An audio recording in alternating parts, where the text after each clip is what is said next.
Hey, English learners. Welcome back to Skillify English, the podcast where we help you sound more natural, feel more confident, and actually enjoy learning English. Hi, everyone. We are so happy you are here today. Whether you are listening on your morning commute, on a walk, or just relaxing at home, welcome. We are really glad you pressed play. So, Neha, today's episode is a big one, like a really big one. We're talking about something that almost every single person on the planet has to do at least once in their life. Oh, yes, we are talking about the job interview. That wonderful, exciting, absolutely terrifying experience. Ha, you said it perfectly. And look, if your heart just did a little jump when we said those two words, job interview, that is completely normal. You are in the right place today. Exactly, because today we are going to teach you real English for real interviews. The words, the grammar, the tips, everything. By the end of this episode, you are going to feel so much more prepared. And even if you're not job hunting right now, this episode will teach you incredible vocabulary and grammar that you can use everywhere, talking about your past, describing your skills, even just introducing yourself professionally. So get comfortable, grab your coffee or your tea, and let's do this. Let's get you hired. Okay, Neha, let's start with a check-in question for our listeners. Here it is. Do you get extremely nervous before job interviews, or do you actually enjoy talking about yourself? Oh, that is such a good question. And I know most people are going to say nervous, very, very nervous. 100%. But let's be real with our listeners first. Neha, have you ever completely messed up an interview? Oh, John. Oh, no. Yes, absolutely yes. Okay, so, and I cannot believe I am telling this story. I once arrived at a job interview 15 minutes early, which is great, right? I sat in the waiting room, I reviewed my notes, I was ready. Sounds perfect so far. And then the manager called me in, shook my hand, sat down across from me, and said, you know what she said? She said, "So, Neha, tell me about yourself." And I just froze. I completely froze. My mind went totally blank. I had practiced this answer 30 times the night before. Oh no, the sweaty palms moment. Both hands. I was sitting there thinking, who am I? What is my name? Where did I come from? I had forgotten everything. And I ended up saying something like, I like to work hard. And that was it. That was my answer. Okay, I feel that so deeply because I did something similar. My very first interview, I was so nervous that I rehearsed my answers perfectly, but then I rehearsed them too much. So when the interviewer asked me something slightly different from what I expected, I just started repeating the same sentence over and over, like a robot. A very nervous robot. Exactly, a very nervous robot. And the thing is, this happens to almost everyone. Interviews are stressful. Your brain goes into panic mode. And the number one reason people panic, that one terrifying first question.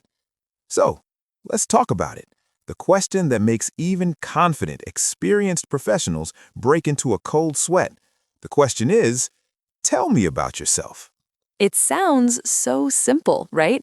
And that is exactly why it is so hard.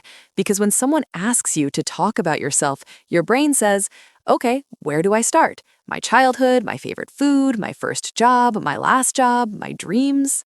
And suddenly, you're trying to summarize your entire life story in 30 seconds, which, by the way, is not what the interviewer wants at all. Right. What they actually want is a clear, organized, professional summary. Something like who you are, what experience you have, and why you are interested in this position. Exactly. And once you understand that structure, the question stops being so scary. You don't need to tell them your whole life. You just need to answer three things: who I am, what I have done, and why I'm here. And to do that well in English, there are two grammar tenses that you really need to understand. And John, this is where the grammar lesson comes in, right? Yes, this is so important. Let's talk about it. Okay, so when you talk about your work history in an interview, you need two tenses. The first one is the present perfect tense, and the second is the past simple tense. Let's break them down. So the present perfect tense is for things that started in the past and are still true now. or experiences that happened at some point in your life and are still relevant. We make it with have plus the past participle of the verb. For example, I have worked in sales for 2 years. That means I started working in sales 2 years ago and I am still doing it now. The experience is ongoing. Or, I have managed a team of 5 people. That is an experience that is part of who I am professionally, even if I'm not doing it right now. You will also hear, I have used Microsoft Office for many years, or I have developed strong communication skills. These sentences say, this experience is part of me right now. Beautiful. Now, the past simple tense is for actions that are completely finished, things that happened at a specific time in the past, and that time is over. For example, I graduated in 2023. That is a finished event. It happened at a specific moment. Or, I left my last job in December. Finished, done, in the past. Or, I studied business at the University of Chicago. So the key is, if it is still happening or still relevant, use present perfect. If it is completely finished and in the past, use past simple. Exactly. Think of it this way. Present perfect says, this is part of me. Past simple says, that was a moment in my story. Great. And now, let's see all of this in action with a real interview role play. Neha, you ready? I am so ready. Let's do it. Before we start the role play, let's quickly introduce some key vocabulary that you're going to hear. These are the professional words you absolutely need to know for an interview. First word, experience. Experience means the things you have done in the past, your jobs, your studies, your skills. For example, I have 3 years of experience in marketing. Next, position. A position is a job or a role. For example, I am applying for the position of sales manager. You could also say role. They mean the same thing. Then we have strengths and weaknesses. Your strengths are the things you are very good at. Your weaknesses are the areas where you can improve. These are 2 of the most common interview topics in the world. And then we have the word everyone wants to hear, hired. When you are hired, the company has chosen you for the job. Congratulations, you are hired. That is the best sentence in the world. And 3 really useful adjectives to describe yourself. Hardworking, meaning you work with a lot of effort and dedication. Organized, meaning you manage your time and tasks very well. And creative, meaning you can think of new ideas and original solutions. Perfect. Now let's do the role play. I'm going to play the hiring manager, call me Manager John, and Neha is going to play the applicant, someone applying for a position at a communications company. Ready? Ready. Let's go. Good morning. Please come in and have a seat. It's great to meet you today. Good morning. Thank you so much. It is great to meet you too. So, let's start nice and easy. Can you tell me a little bit about yourself? Of course. So, my name is Neha, and I am a communications professional. I graduated from university in 2021, where I studied media and communications. Since then, I have been working in the field of digital marketing. I have managed social media accounts for 2 different companies, and I have helped create content strategies that increased online engagement. I've worked in this industry for about 3 years now, and I'm really passionate about connecting brands with their audiences. I'm applying for this position because I believe my skills and experience are a strong match for what your team is looking for. Excellent. That was a really clear answer. Now, I always like to ask this. What would you say are your greatest strengths? Great question. I would say my biggest strength is that I'm very organized. I always plan my work carefully, I manage deadlines well, and I like to keep my team informed. I'm also quite hardworking. When I start a project, I give it everything I have. And I think I'm reasonably creative, which helps a lot in marketing because you always need fresh ideas. That is fantastic. Those are all very valuable qualities. Now, and this is the big one. What would you say is your greatest weakness? Honestly, I used to have trouble saying no. I always wanted to help with everything, which sometimes meant I took on too much work at once. But I've been working on this. Over the past year, I've learned to prioritize my tasks and communicate more clearly about my capacity. I think I've gotten much better at managing my workload in a healthy way. That is actually a very mature and thoughtful answer. I appreciate that. Do you have any questions for me? Yes, actually. I would love to ask, what does a typical day look like in this role? And also, what is the team culture like here? Those are great questions. We really love those questions. Okay, stepping out of the role play now. Did everyone catch that? So let's talk about what just happened in that role play, because there were a few really important things. First, notice how I used the present perfect tense to talk about my experience. I have managed social media accounts. I have helped create content strategies. These are ongoing experiences. They're a part of who I am. And she used past simple for the finished events. I graduated in 2021. I studied media and communications. Those are finished moments in time. And for the weakness question, did you notice the strategy? I did not say, I'm terrible at time management. That's too negative. Instead, I named a real weakness, and then I explained how I've been improving. That's the professional way to handle it. The formula for the weakness question is, here's a real weakness I have, plus here's the action I've taken to improve it. This shows self-awareness and growth. Interviewers love that. Okay, so now let's talk about one of the most underrated interview tips in the whole world, and that is always ask a question at the end of the interview. Always. This is so important. When the interviewer says, "Do you have any questions for me?" and they will ask this almost every time, never ever say, "No, I think I'm good." That is a missed opportunity. Exactly. When you ask a question, you show that you are genuinely interested in the company and the role. You show that you have done your research, and it makes the conversation feel more like a dialogue, less like an interrogation. So, here are some excellent professional questions that you can ask. Write these down if you can. First one, what does a typical day look like in this role? This shows that you're practical and you want to understand what the actual job involves day to day. Second, what does success look like in this position? This one is fantastic because it tells you what the company values and it shows that you already care about doing a good job.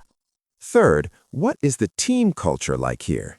Culture is a word we use to describe the environment, the way people work together, the values of a group. This question shows that you care about working well with others. And a fourth one, what are the opportunities for growth and development in this role?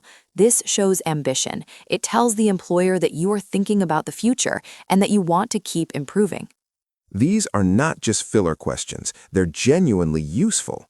The answers will help you decide if this is the right company for you. Remember, an interview is not just them choosing you, you're also choosing them. Okay, everyone, welcome to the Word Tour. This is our favorite part of every episode. We slow down, we go calm, and we look at the key vocabulary from today very carefully. Take a breath, take a sip of your drink. Let's go word by word. Word number 1, resume versus CV. Now, both of these words refer to a document that lists your education, your experience, your skills. In the United States, people usually say resume. In the United Kingdom and in many other parts of the world, people say CV, which stands for curriculum vitae. In an interview, the manager might say, "I have been looking at your resume," or "I reviewed your CV." Both mean the same thing, the document you sent when you applied. Word number 2, experience. We say this word a lot in professional life. Experience means the knowledge and skill you have gained by doing something over time. You can have experience in a field, like marketing or engineering. You can have experience with a tool, like Excel or Photoshop. And you can have experience managing people or leading projects. In an interview, you might say, "I have 2 years of experience in customer service," or "I have experience working with international teams." Word number 3, strengths. Your strengths are the qualities and skills that you are good at.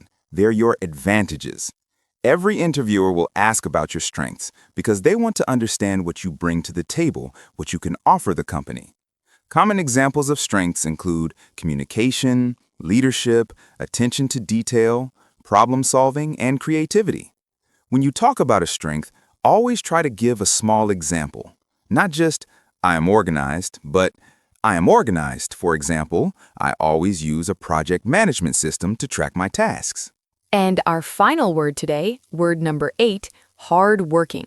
This adjective describes someone who puts a lot of effort and energy into their work. They don't give up easily. They're dedicated and committed. Almost every professional wants to be described as hardworking. In an interview, you might say, I consider myself to be hardworking and reliable. When I take on a project, I always give it my best effort. That's a great thing for any interviewer to hear. And that, my friends, is a wrap on today's episode of Skillify English. You just learned so much. Let's do a quick recap. You learned how to use the present perfect tense for ongoing experience and the past simple for finished events. You learned key vocabulary like position, experience, strengths, weaknesses, organized, hardworking, and hired. You heard a full job interview role play, and you got some really powerful tips, including the golden rule: always ask a question at the end. I'm honestly so proud of you for sticking with us through this whole episode. Job interviews are stressful, even in your first language, but the more you practice, the more natural it becomes. And listening to content like this, in English, about real-life situations, is one of the best things you can do to prepare. So our advice is this: practice your tell me about yourself answer tonight. Say it out loud. Record yourself if you can. Use the present perfect for your current experience and the past simple for the moments that are in the past. Keep it clear, keep it focused, and keep it confident. And hey, no sweaty palms allowed. Well, okay, maybe a little. That's totally human. But walk in with your head high because you've prepared well and you have something genuinely valuable to offer. Before we go, we want to ask you a question, and we really want to see your answers in the comments below. Here it is. What is one big strength that you bring to a job? Are you a great communicator? Are you super organized? Are you creative? Are you a strong team player? Tell us in the comments. We read every single one. And if you found this episode helpful, please give it a like, share it with a friend who's job hunting right now, and subscribe to Skillify English so you never miss an episode. From all of us here at Skillify English, good luck with your career journey. We're rooting for you. We genuinely believe you're going to walk into that interview room and absolutely shine. You've got this. We'll see you in the next episode. Take care, everyone. Bye for now.